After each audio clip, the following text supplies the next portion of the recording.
Well, folks, welcome to one more edition of Politics and Random. Egberto, Willies, your host. Thank you so kindly for being a part of the show. We are going to have a great show for you. Of course, of course, of course. Anyway, folks, welcome aboard this Patrick Magner, first one in the house. Hey, Patrick, don't forget to go ahead. Oh, Patrick, I need you to do me a favor. I want to make sure these phones are working. So if you're at a place that you can give me a call, go ahead and give me a call at 281-823-7747. Welcome aboard, John Cotter, activist and leader of the Humble Area Democrats. Welcome, my brother. We also have Do You Lie? He says to me, all late topics. If you want to be in front of things, talk AI. But for you, it does not matter much. You're not in the working world. Now you just talk crap. So why are you here, my dear brother? Do you lie? Tell me, why are you here if what I am speaking is crap? First of all, if let's see if it works.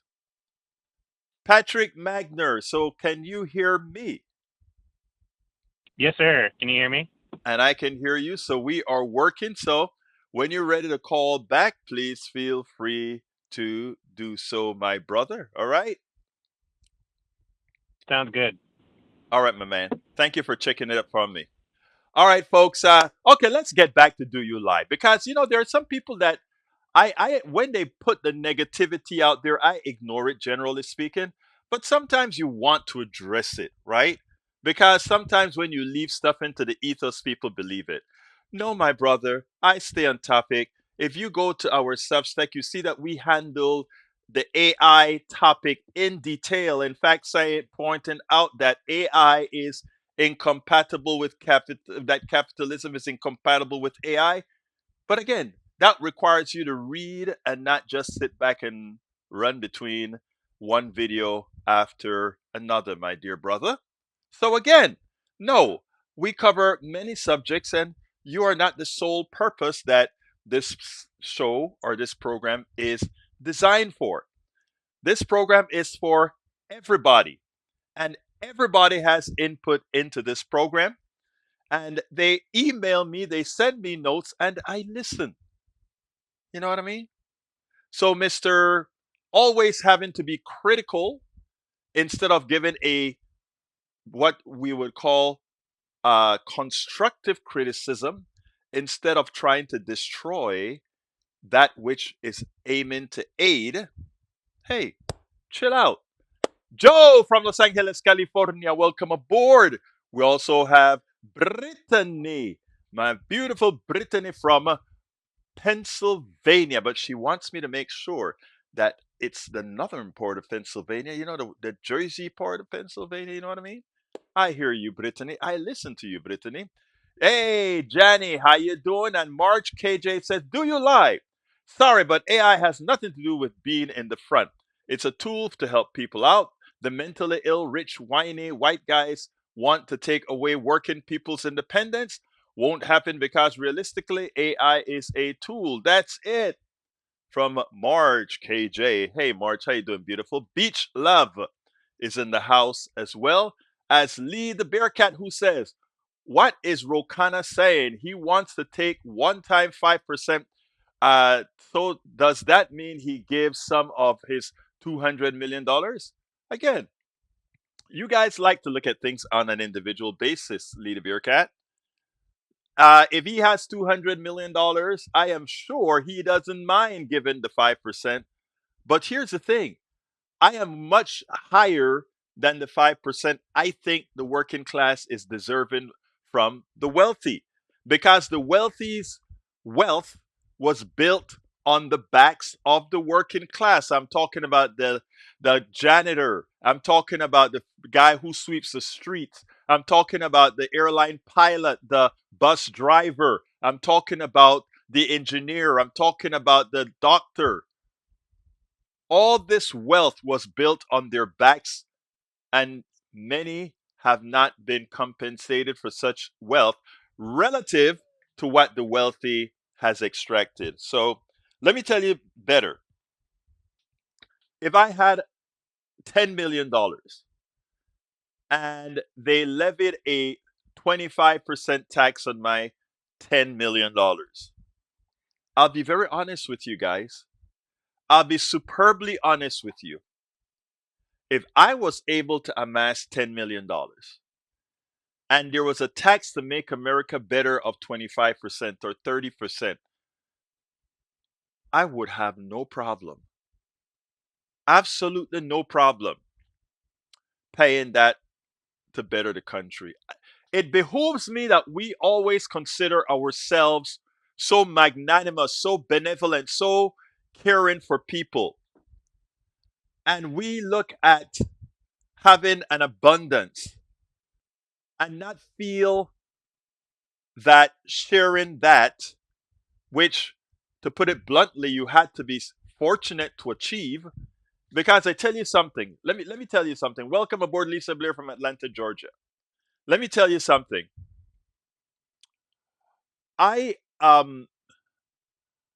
When you take a look at people that have excelled, there is a percentage of en- it's not entropy, but there's a percentage of what's the word that you use when when it's by chance that it came out that way.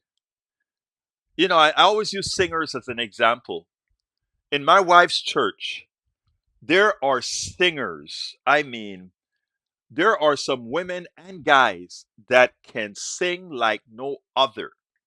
Some of them sound much better than Beyonce. They sound much better than what's the number one, the billionaire woman that sings, and she released an album a few months ago. You know who I'm talking about? Um, can't remember her name right now.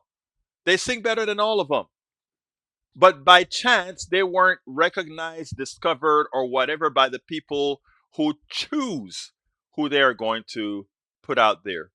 When I talk about being a billionaire, being a multi millionaire, you have to be chosen. Many are like, oh no, just work hard and you'll attain it. No, not really. You have to be, for most multi-millionaire, you either have to have grown into it, and tell you the truth, I don't know where your parents got it. But the second one is you have to be invited. You hear what I'm saying? Jackie Campizzi from Katie says, good afternoon. I had surgery, so my schedule has been off. I hope you're doing fine, Jackie. I think if you're here, at least you can watch and listen and maybe lie down a bit, take care of yourself. But, my positive affirmations to you, my sister. Leader Bearcat says 4,400 millionaires created, including the support staff, two from IPO. There you go. They were chosen.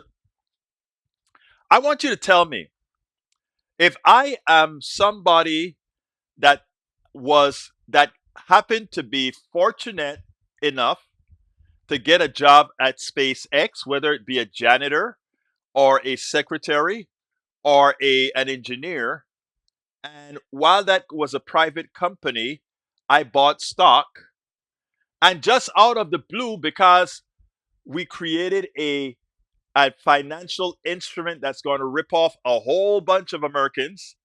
And because of that, I became one of the 4,400 millionaires created by SpaceX. You are given a hand and you're clapping for that. You're saying how great they are, and he created 4,400 millionaires. For all the funds, for all of the equity funds, for all of your 401ks that must buy SpaceX, because they force the S&P 100 index fund, they have to buy SpaceX, which will keep the price up. And eventually, when that stock falls, in effect, what we would have gotten is those 4,400 millionaires who have cashed out. They would have done it on the backs of a lot of retirement plans in this country. You see, it's easy to look at the 4,400 millionaire without looking at the repercussions. But when you are a critical thinker and look at the entire picture, you see that those people who profit from an IPO, they were able to get into an IPO that in effect, they are a part of the problem. Because, yeah, their money did work for them, somebody else. But again, we have been taught not to critically think.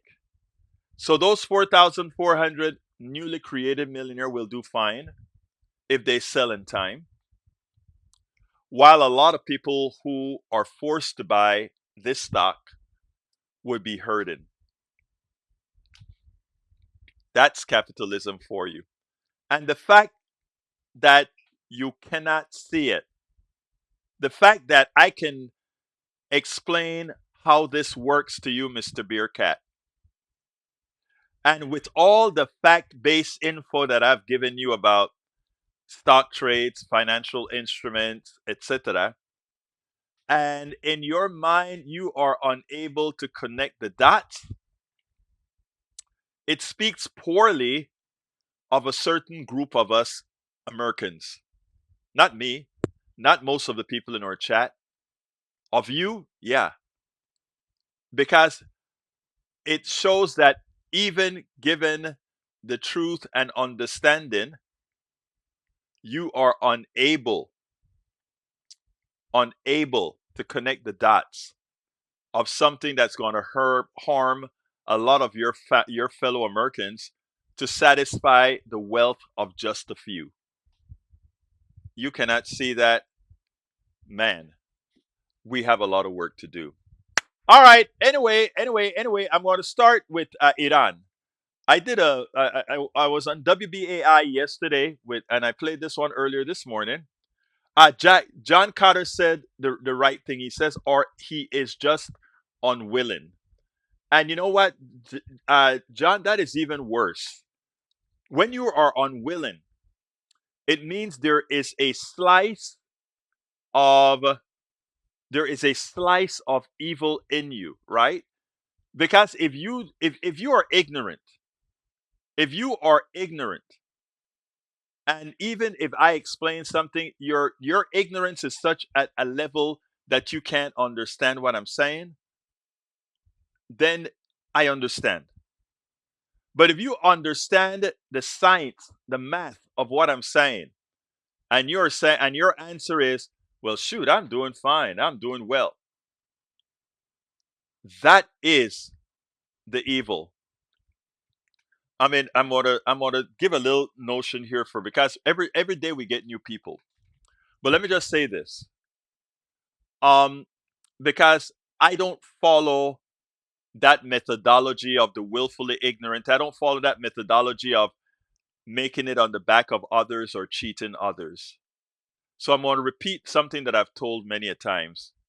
Many of people have told me that I was foolish for doing this, but I tell you what, the more I think about it, because of what I'm doing now, because I am a host of a radio show, because I'm trying to push progressive values, because I want to be an example, I try to tell the things that I've done personally wrong, and also the things in this capitalist society that I've done personally right.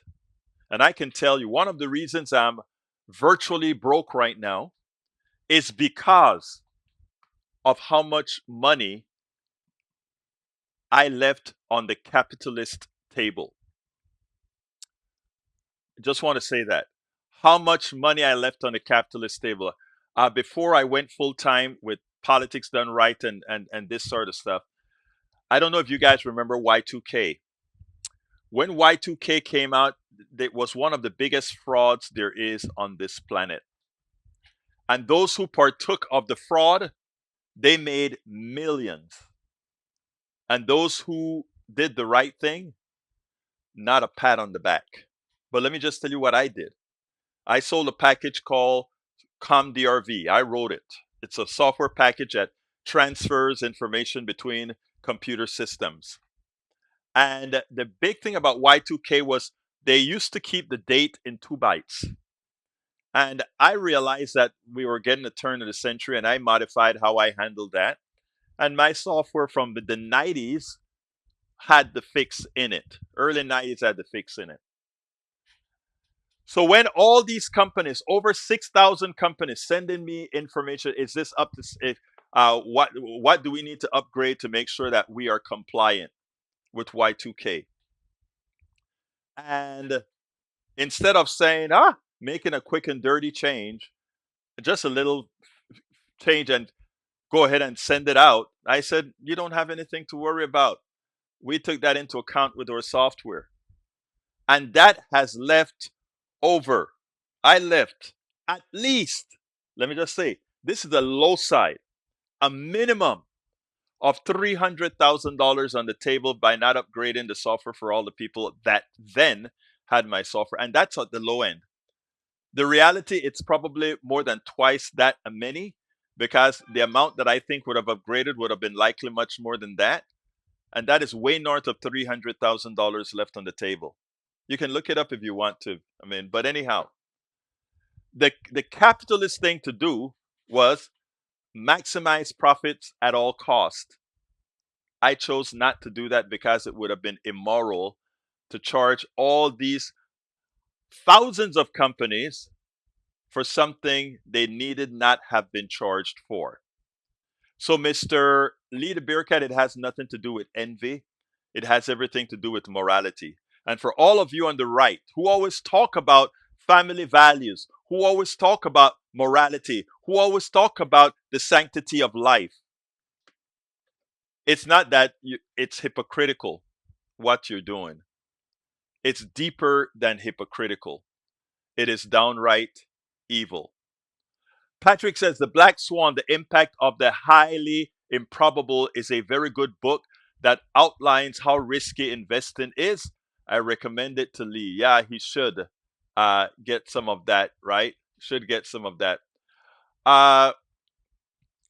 Let's go ahead and play the first video on Iran, as I spoke about, and then we'll take it on the other side. This is what I did at WBAI on Monday. Let's check it out. Negotiators, including Vice President J.D. Vance, met in Switzerland yesterday. The U.S. Special Envoy Steve Witkoff and Jared Kushner were joined by their Iranian counterparts, Parliament Speaker Mohammad Bagher-Ghalibaf, who is serving as chief negotiator, and Foreign Minister Abbas Araghchi. Though Pakistani and Qatari negotiators said progress was being made, the talks were not without their drama. Vance's trip was initially delayed after Israel launched attacks on Lebanon on Friday. President Trump threatened Iranian leaders on social media on Sunday, writing, "Iran must immediately stop their highly paid proxies in Lebanon from causing trouble. If they don't, we'll hit Iran very hard again, just like we did last week, only harder." So here to help us figure out whether the peace process is functioning or not is Egberto Willies, host of KPFT's Politics Done Right, Laura Jadid, a writer at firewalledmedia.com and an Army veteran of 2 tours in the war in Afghanistan, and Dave Leventhal, Washington, D.C. correspondent and senior editor at Notice, who joins us today from New York City. Welcome, everyone. Thangood for having us, Jenna. Good morning. All right. So, Egberto, I'm going to start with you and say that I know you have been highly dubious of the peace process between the U.S. and Iran, questioning if a deal is even possible. Since the last time we spoke, the two sides have both signed a memorandum of understanding, and now there are peace talks in Switzerland. Do you still feel the same way? And if you do, why? I think we're going nowhere fast. First of all, I think what Israel is making sure to do is ensure that we will continue to go nowhere fast, because as long as this stuff stays in some form of chaos, Israel can continue doing what it does best, and that is acquire territory from around its surrounding, which it is continuing to do. Now, that said, if I were Iran, I would go ahead and sign just about anything that would kind of get me the money. In other words, get me the money that is stored around the world, and then simply, after I've gotten the money, and I'm just saying hypothetically, do what America does best, and that is to break the treaty. Because again, there is no treaty America has ever signed that it has ever abided by. First of all, the JPCOA, that one was they they just dropped it. They dropped NAFTA. They dropped the Paris Accords. They dropped the 1968 Treaty of Laramie as soon as they found they found gold in the mountain. We don't ever America never ever holds on to its treaty. We want to get rid of the Panama Canal Treaty. So I'm saying, I think countries need to learn what we have taught them best, and that is do what is necessary for your immediate survival. And after you've survived, live on for the other day. Is this stuff in trouble? Yes, it is in trouble. Why is it in trouble? Because Israel will not allow this treaty to go by. And that's just who we are. And we are under the command right now of the plutocrats and the military industrial complex that all work together to keep this thing going. All right. Well, Egberto, going back to you, as I mentioned, one of the big stumbling blocks, as Laura mentioned, is the actions of Israel in Lebanon. Do you buy Israel's explanation that they must secure their border against rocket attacks from Hezbollah? No, absolutely not. I mean, the belief that a terrorist organization like Hezbollah really is going to put up a fight against Israel is mind-boggling to me. I mean, we are asked to believe so many things, and we are so willing to believe so many things as that somehow all these countries are really out to get Israel. And folks, before I say anything, I want to qualify a statement. We are not talking about Jews. We're talking about the state of Israel. It is very important to point that out because there's a distinction there, and we want to make sure never to appear or sound anti-Semitic. But the government of Benjamin Netanyahu is an evil entity that will actually cause major destruction in this world. I mean, when you're talking about impossibilities, I want to just twist a little bit here and mention, we talk about finding the nuclear material. That's an impossibility. Iran is 2.5 times the size of Texas. Do you really believe a country as advanced and smart as Iran is going to keep in one place all their nuclear material so that Donald Trump can send in ground troops to dig it up where they bomb it as if it is there?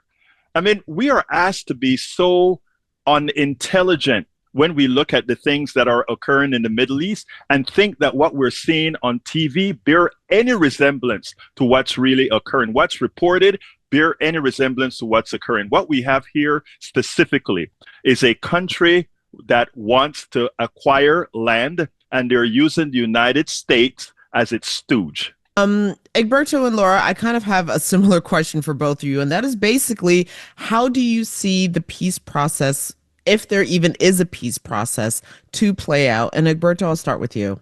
I think what they're going to do, and Jenna, actually great question because of this. I think it just stays and it simmers. We know how to do that well. We did it with Iraq. We did it with Afghanistan. It can go on for years in the status quo as long as people are making money.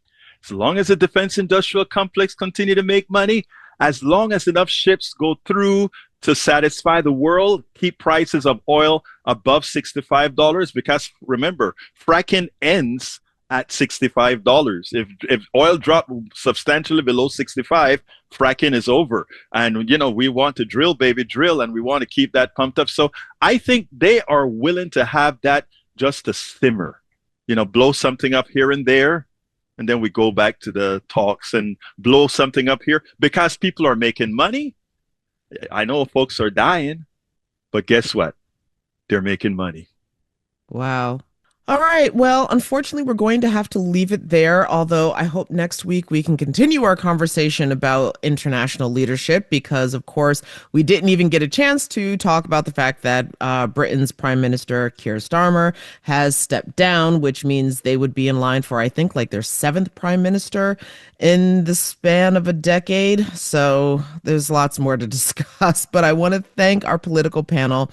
Laura Jadid, a writer at firewalledmedia.com and an Army veteran of 2 tours in the war in Afghanistan, Dave Leventhal, Washington, D.C. correspondent and senior editor at Notice, and Egberto Willies, host of KPFT's Politics Done Right. Thank you to everyone.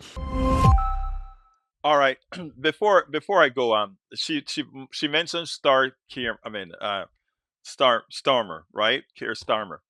And that's the Prime Minister of Great Britain. And what that shows is a perfect example of why centrism doesn't work.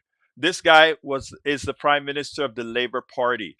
And do you think these guys would have taken that opportunity to move the country left as the country wants to move? And that's why they're in trouble. And I'll tell you something that Marcus Molitza said after I speak to Patrick here. But Patrick, what's going on, my brother? Oh, well, I wanted to comment on the war in Lebanon.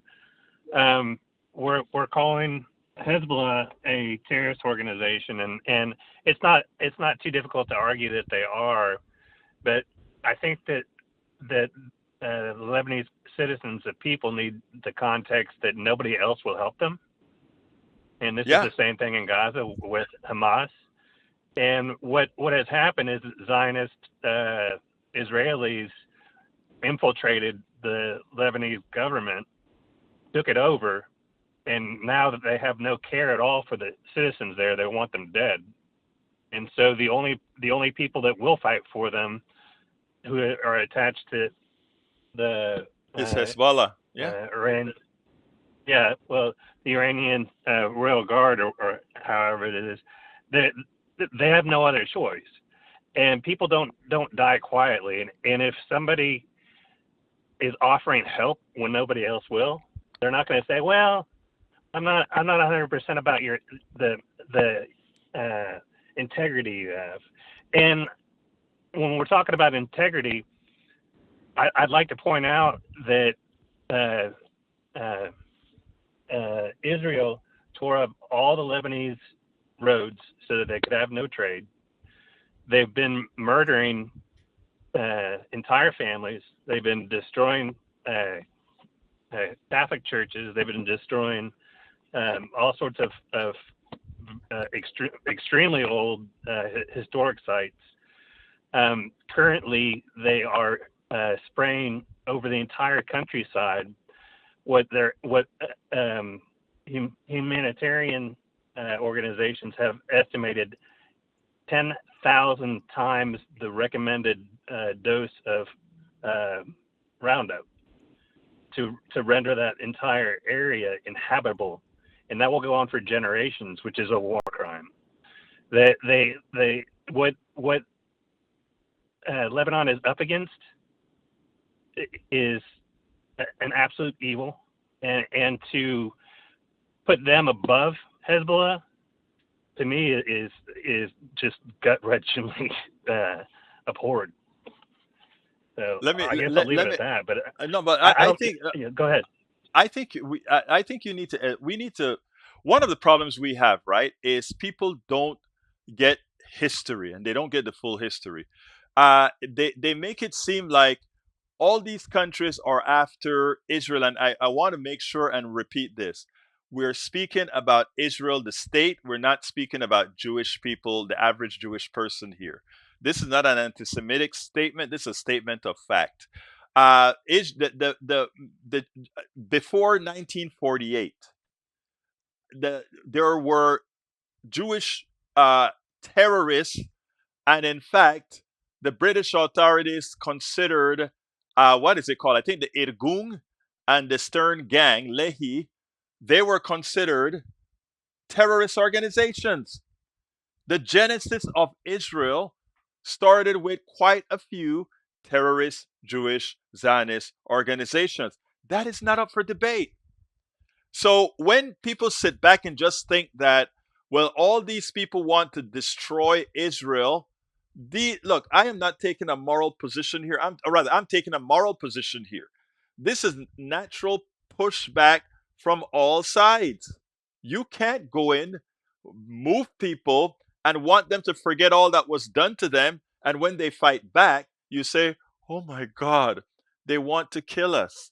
You have to come to a negotiation and put a stop somewhere. But let's be honest, read some history, read pre 1948 history, please.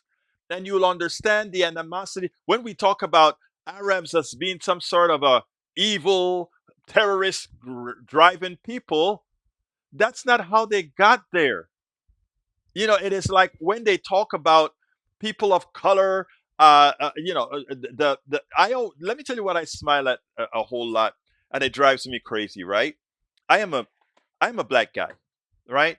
And there are people that if I go into certain places, just my presence elicit fear, right? And here's the funniest part about it. If we look at American history, I should not elicit fear, but I should be fearful in being out there. Let's look at our history.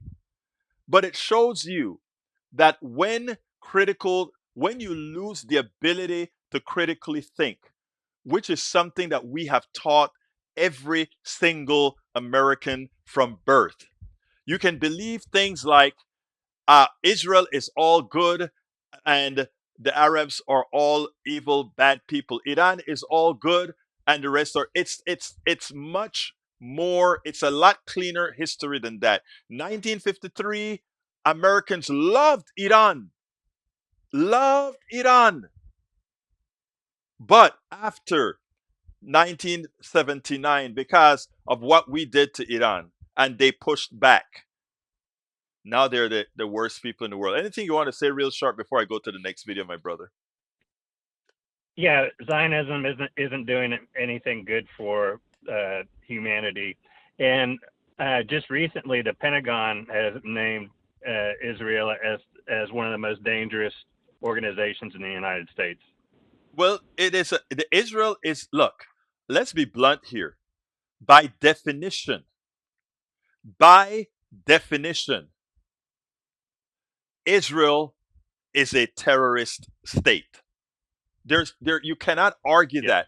Anybody who decimates, murders, genocided a whole over 100,000 people, just clear cut, bomb, and destroy.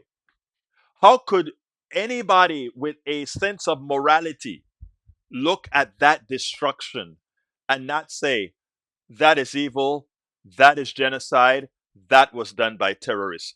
I'm sorry. At some point, the good thing about it is most people have already seen that or already seeing that. Okay, so let's go ahead and go there. But anyway, anything else before I move on to the next video? No, looking forward to the video. Thank you for your time. Thank you, my brother. Appreciate your call. Let's go ahead and listen to Maxwell Frost. Maxwell Frost, of course, is the youngest congressman in the Congress, and he had a lot to say to me at Netroots. Let's listen to it now. Welcome to another edition of Politics and Run. I'm Egberto, Willies, your host. Today, I'm honored to have the youngest congressman in the Congress right now. Yep. El Señor Maxwell Hey, Frost. good to How see you you, doing, brother. my Doing friend? well. Good to be here, man. Well, Good look, to be let here me on tell you. Netroots. First of all, let me give you your kudos. When you got elected, I've been talking about Gen Zers going into the Congress and taking over because there's so much that the older folks have not done right. Yeah. And here comes you, and we got a few bit older, Summerlee and others coming. Yep. First of all, thank you for running and Of course. doing a great job.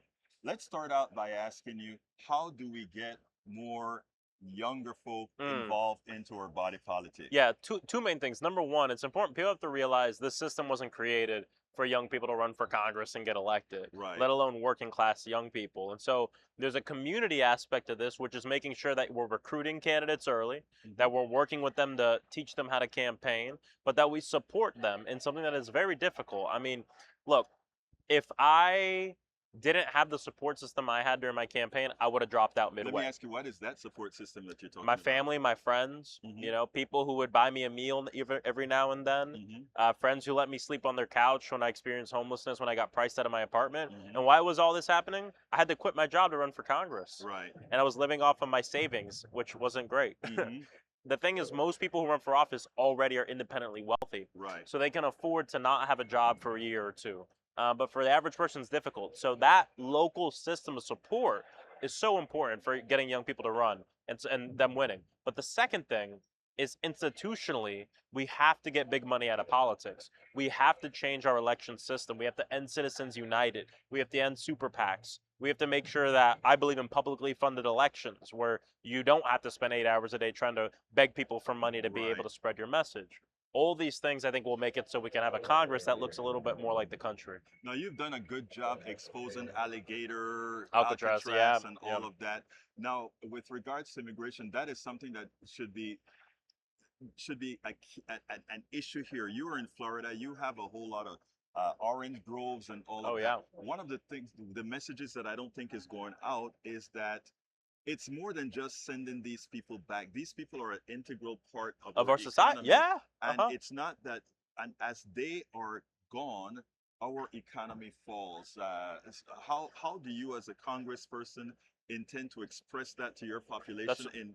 Yeah. Go ahead. No, I mean, that's what I do, right? I mean, first is like the humanity of the thing. These are our neighbors. These are people who should not be kidnapped and human trafficked to places across the country or across the world. But the other thing is they are part of our society. Right. The vast majority of undocumented people have been here for over a decade. Right.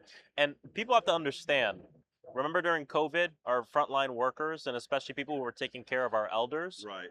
if you were to deport every Haitian on TPS in the United States right now, we will lose 1/5 of our elder care workers. Impossible to deal with. 1/5 of the folks who are taking care of our most vulnerable population are elders.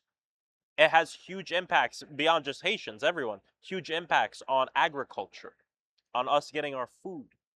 Huge impacts on, of course, the healthcare system, nursing, caregiving, etc., and huge impacts on construction, on housing. And this is part of the reason we've seen housing costs go up. It costs more to build a house. A lot of these companies, a lot of their workers are too scared to go to work or they've been deported or this and that. So, of course, first and foremost is the fact that we believe in the dignity of immigrants because this is a nation of immigrants and we believe no one should be kidnapped and sent somewhere else. But it is a big part of our economy. Now, talking about AI, I believe that AI is, look, I'm an engineer by training. Yeah. And I do believe in, how should I say this? Innovation. Innovation. Yeah, of course. Exactly.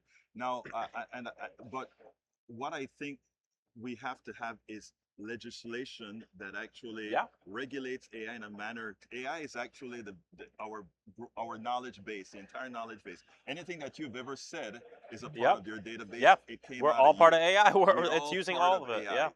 My question is, when are we going to get, maybe you or some congressperson, make this statement that AI should be in the commons?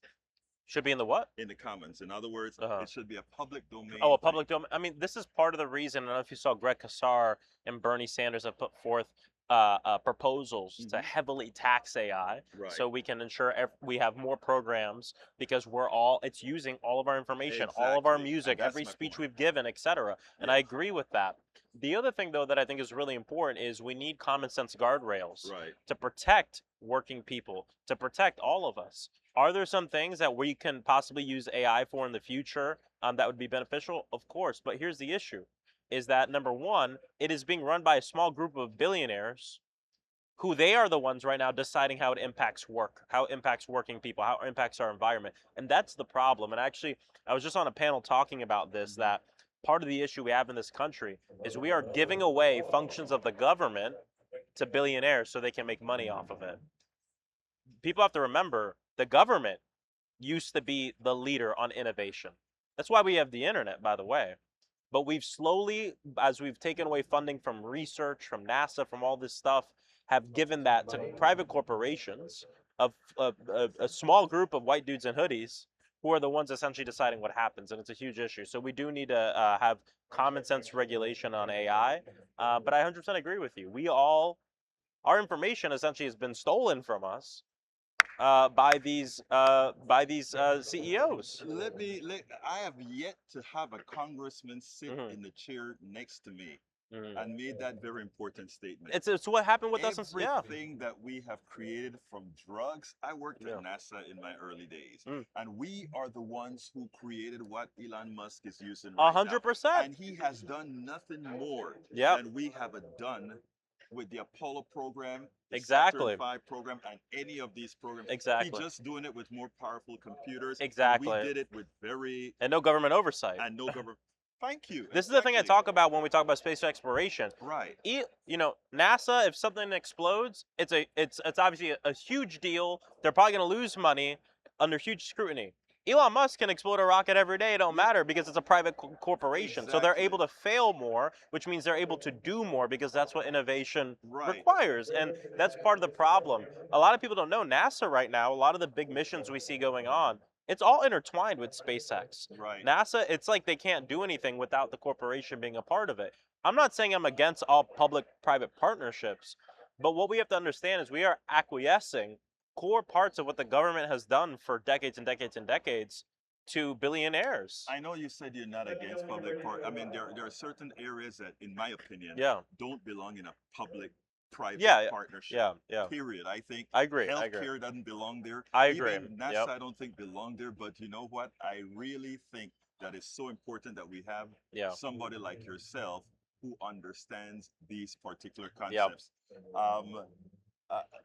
I have a few more questions, but I think you may be pressed for time right now. So Yeah, we'll do one more. Let's do one more. Yeah. Okay.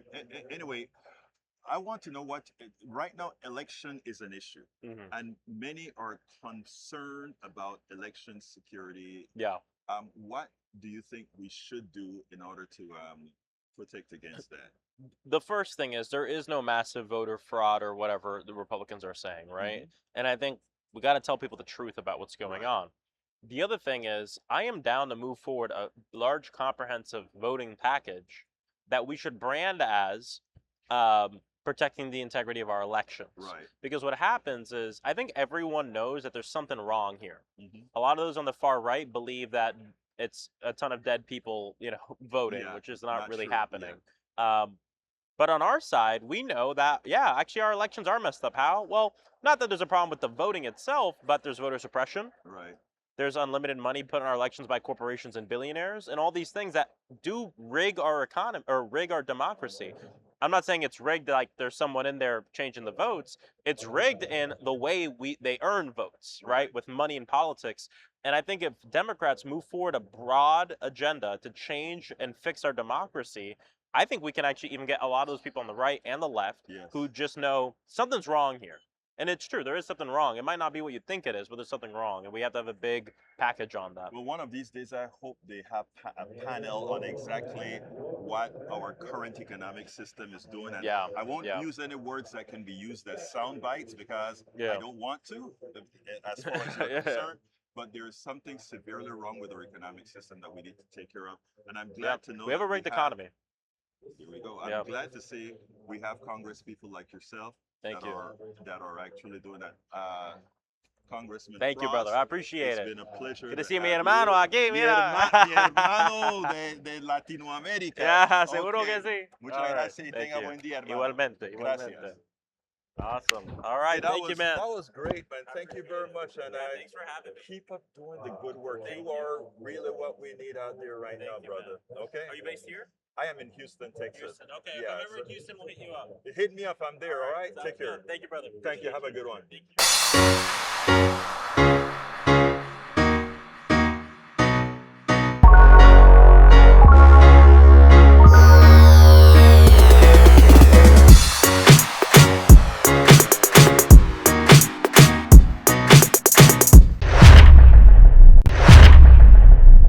All right. I hope you guys enjoyed that one. I hope you guys enjoyed that one. That was the one and only Maxwell Frost. I really like this kid.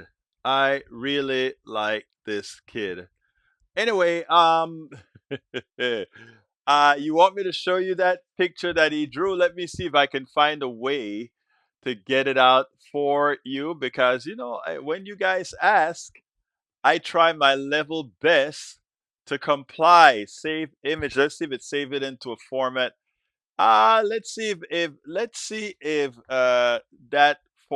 the W web can be retrieved. If it can be retrieved, I will show you the WebP format that's out there that our brother went ahead and drew of this.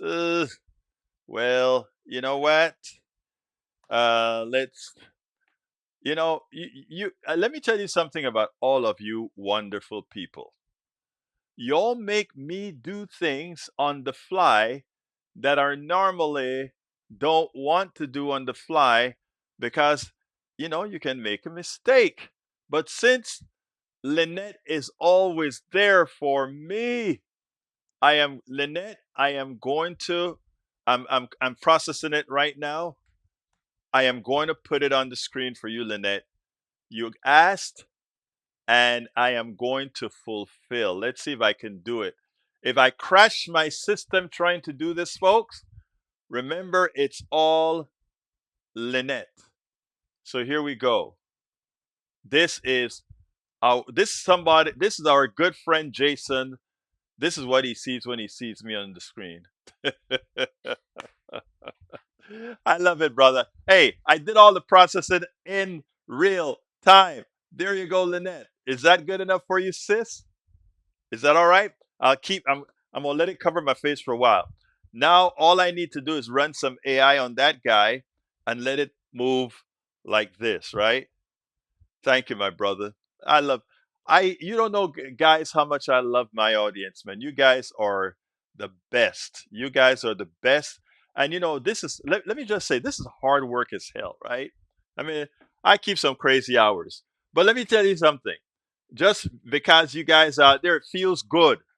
Like when somebody does something like this. How do you think that makes me feel? It's like cool. Thank you, Jason. Appreciate you, brother. Appreciate you. Anyway, last subject of the day. Last subject of the day. And by the way, when I give you my kudos and all of that, it is from here. So even though you see me fighting with brother Lee the Bearcat every day, uh, you know, he knows he's here every day. He's looking for a change. Bearcat, I know you're looking for a change. You're looking for that trip that's going to trip you over. But that's you like us here, brother Bearcat. That's why you're here in the mornings and the afternoons because we're a cool bunch here. You like us. You remember what Sally Field did, right? I finally found out you like me. Well, I'm telling you, Lee the Bearcat, you like us, our PDR posse. You know what I need to do? You know what I need to do? Yeah, I'm going to spin after the program. I have to go spin because I have a long night. I'm going to be writing a lot tonight. I'm going to be passing a few of my stuff through AI to get some shortcuts, and then I'm going to be writing all the other stuff. Yes, I got a bunch of writing to do tonight. Vegan Cindy said, "No Joe tonight." Anyway, let's go ahead and talk about what's going on, and I think I can put that on the screen if I and this is remember what Donald Trump said, right? Nothing was going to happen. They were just taking out fraud out of the SNAP program and all that crap. We always knew that was false. Well, here it is, guys. Over 800 kids thrown off of SNAP. Over 800. Over 800,000 kids. Where's your heart? Millions losing SNAP, including children, is an emergency that Congress needs to fix now before more people are hurt. An analysis updated Monday by the Center of Budget and Policy Priorities estimated that millions of people, including more than 800,000 children, have lost supplemental nutrition assistance program benefits since Republicans' 2025 One Big Beautiful Bill took effect, and it's going to be more because there are more that's going to be kicking in. In total, CBPP estimates that SNAP participation nationwide fell by more than 4 million people, 10%, between the law's July 2025 enactment and March 2026, with declines especially pronounced in Arizona, which has seen enrollment fall by more than 50%. Wow. CBPP finds that in 13 states with available data, 808,000 children have stopped receiving SNAP assistance since July, which it notes accounts for nearly half of the 1.7 million person decline among people of all ages in those states. The number of people losing access to SNAP is projected to grow in the coming months, given that the budget law biggest changes to the program won't take effect until next year, after the election. After the election. So the only way to save these people from the pain above and beyond the SNAP cuts now is to ensure not one Republican gets elected in the next election, because they're not going to go against this. Starting in 2027, most states will have to pay between, listen to this, 5 and 15% of SNAP benefit costs, totaling hundreds of millions of dollars a year in many states, explains CVPP. And the amount a state will have to pay will be based on current error rates, factoring in errors that states are making today. These drastic funding changes may incentivize states to take drastic measures to reduce their payment error rates quickly and cut program costs, even if it means delaying or improperly denying benefits to eligible people, the center adds. Katie Burke, senior policy analyst at CVP, commented that the latest data show that the changes made in the GOP budget law appear to be driving for greater harm than many anticipated, as states have raced to minimize the exposure to those massive new costs. To hell with the poor. Screw the poor. This is the party of family values.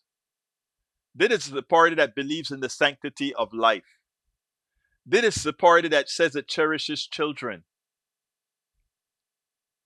Katie Berg, many people who remain eligible for SNAP on paper, including kids, are losing the benefits they need. Millions losing SNAP, including children, is an emergency that Congress needs to fix now. Tara Hoops, director, economic analysis at Chamber of Progress, described the GOP SNAP cuts as disastrous, with kids losing much needed food assistance thanks to policies that are cruel and ineffective.